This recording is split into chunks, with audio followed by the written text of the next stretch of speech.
The world is currently undergoing one of the fastest mass extinction events in geological history, unfolding quietly. As humanity, we are witnessing the end of countless species with whom we share our home.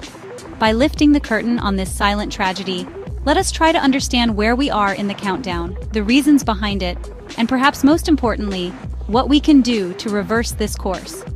First, it is necessary to start with the most urgent and striking question. Which species could become completely extinct within just 5 years? 5 years is an evolutionary blink, but for species on a critical threshold, it is a matter of life and death. These 10 species under threat of extinction during this period are the most concrete and urgent examples of the biodiversity crisis on our planet. For example, among the last handful of Yangtze giant soft-shell turtles, Raphitis swinhui in China's Yangtze River, only 2 known individuals remain. In an even worse situation, the vaquita, Focuena sinus, a porpoise living in Mexico's Gulf of California, has a population reduced to fewer than 10 individuals, their numbers decimated by drowning and illegal fishing nets. The giant Malagasy rainbow frog, Scaphiophrine gottlebay, of Madagascar's rainforest, teeters on the brink due to the pet trade and habitat loss. Similarly, the Sumatran rhino, Dicerorhinus sumatrensis, native to Indonesia's Sumatra island, is brutally hunted for its horn, with fewer than 30 adults estimated to remain in the wild. The red crabtree snail, Chromomitra lethaticula of the Pacific Ocean, faces extinction, possibly before it's properly studied, due to the devastation caused by deep-sea mining.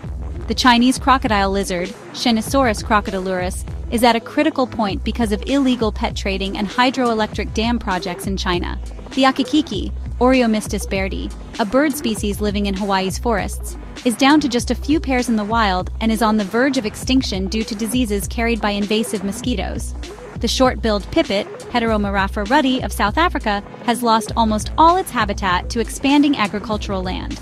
The orchid species Dactylorhiza marcusii in Morocco is disappearing due to climate change and overcollection. Lastly, the North Pacific right whale, Eubelina japonica, has a population under 30, threatened by ship strikes and fishing gear entanglements. So how did these species reach this point? What are the causes that have led them to such a tragic end? The extinction of endangered species is driven by a complex but largely human-caused chain of factors. These factors feed into and reinforce a spiral of death. The biggest impact, without doubt, is the destruction and fragmentation of habitats.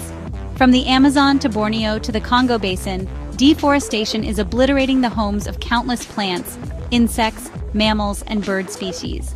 The second major blow comes directly from human activities: illegal hunting and smuggling. Elephants in Africa are slaughtered for their ivory, Javan and Sumatran rhinos for their horns, pushing their populations to the brink of no return. Climate change makes all this worse. Coral reefs bleach due to ocean acidification and warming. Polar bears lose their hunting grounds as ice melts. Finally, the introduction of invasive foreign species wreaks havoc on local ecosystems. So, can endangered species be saved despite facing so many threats? It's not too late for despair. History is filled with inspiring stories of species saved through human intervention. They definitely can be saved, but this requires determined, continuous, and coordinated global effort. Conservation biology has powerful tools. For critically endangered species, ex situ, outside their natural habitat, breeding programs. For example, when the California condor population fell below 20 individuals, a captive breeding program rescued and reintroduced them into the wild. Protecting and restoring habitats is another crucial step. Brazil's golden lion tamarin was moved a step back from danger through intensive conservation efforts and habitat restoration. Furthermore, fighting illegal hunting and trafficking and involving local communities as part of conservation projects are key to long-term solutions. However, this fight is not being waged with equal intensity everywhere in the world. So, which regions are at highest risk from this wave of extinction? Regions with the richest biodiversity are also those under the greatest threat. These areas are called biodiversity hotspots, and although they cover only 2.3% of the Earth's land surface, they host over 50% of plant species and 43% of vertebrate species.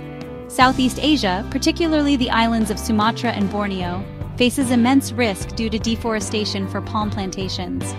Madagascar, with more than 90% of its unique flora and fauna found nowhere else in the world, is threatened by extreme poverty and unchecked agricultural expansion. The Amazon basin is increasingly fragmented by fires and clearance for agriculture. Similarly, Africa's savannas and Asia's last remaining rainforests are under similar pressures. The loss in these regions is not just a local tragedy, but a global threat to the planet's ecological balance. At this point, one question arises. If it's just the loss of a few animal or plant species, why should people care this much?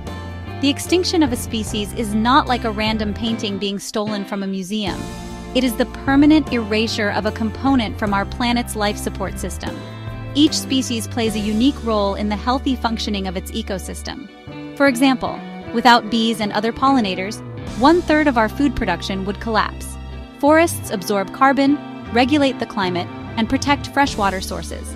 Biodiversity is also a vast genetic library for pharmacy. Many medicines we use today are derived from wild plants and animals. Every extinction is like burning a book from this library that has not yet been read. There is also a significant moral aspect. As a species, we have a responsibility to share and protect the planet with other living beings. So, faced with such a huge problem, what can we do as individuals? Overcoming a global crisis requires collective action, and every collective action begins with individual choices. What we can do is more effective and meaningful than we think. Reviewing our consumption habits can be a first step. Choosing sustainable and certified, for example FSC wood, MSC fish, products eases the pressure on deforestation and overfishing. Making conscious choices about palm oil, soy, and beef consumption directly affects habitat loss, especially in tropical regions. Minimizing plastic usage helps protect the oceans. Volunteering for local conservation projects or donating to trustworthy organizations working to protect endangered species helps fund field work. Most importantly, raising awareness matters. Sharing what we learn with others, raising our voices, and urging policymakers to implement stricter environmental protections are the driving forces of change. As humanity, we are at a crossroads. The next 5 years may be a final curtain for many species, from the vaquita to the Sumatran rhino. But at the same time, it could also be the beginning of a story of recovery and hope, as in the example of the California condor. Protecting our planet's biological richness is not just a romantic ideal, but an existential necessity. Each of us is a character in this story, and with our choices, we have the power to affect the outcome. Let's remember, once the threads of nature break, it is impossible to tie them back together. When we look back, what will determine whether we were mere spectators or active heroes in this struggle are the steps we take today. Because when they are gone, we will lose a part of our own humanity. To draw attention to the extinction of species on Earth and to act together against this silent tragedy, don't forget to like this video, subscribe to my channel, and share your thoughts in the comments. With your support, we can reach more people and raise awareness. Now is the time to make our voices heard.